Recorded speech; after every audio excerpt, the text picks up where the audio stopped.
രാജകൊട്ടാരത്തിലാകാം ജനിച്ചത് എന്ന പ്രതീക്ഷ കൊണ്ടാണ് അവരവിടെ എത്തിച്ചേരുന്നത്.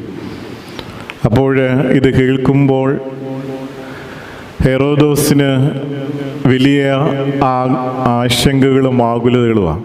കാരണം ഇങ്ങനെ ഒരാൾ ജനിച്ചിട്ടുണ്ടെങ്കിൽ തൻ്റെ അധികാരത്തിന്, തൻ്റെ സമ്പത്തിന്, തൻ്റെ സ്ഥാനങ്ങൾക്കൊക്കെ ഭാവിയിൽ ഒരു ഭീഷണിയാകാം എന്ന് അദ്ദേഹം കരുതിയിട്ടുണ്ട്. അതുകൊണ്ടാണ് കർത്താവിൻ്റെ കാലഘട്ടത്തിൽ ജനിച്ച അനേകം കുഞ്ഞുങ്ങളെ പ്രത്യേകാൽ അവരെ വധിക്കുവാനായിട്ട് ഉത്തരവിടുന്നതും. എന്നാൽ ഈ നക്ഷത്രത്തെ നോക്കി വിദ്വാൻമാർ കർത്താവിൻ്റെ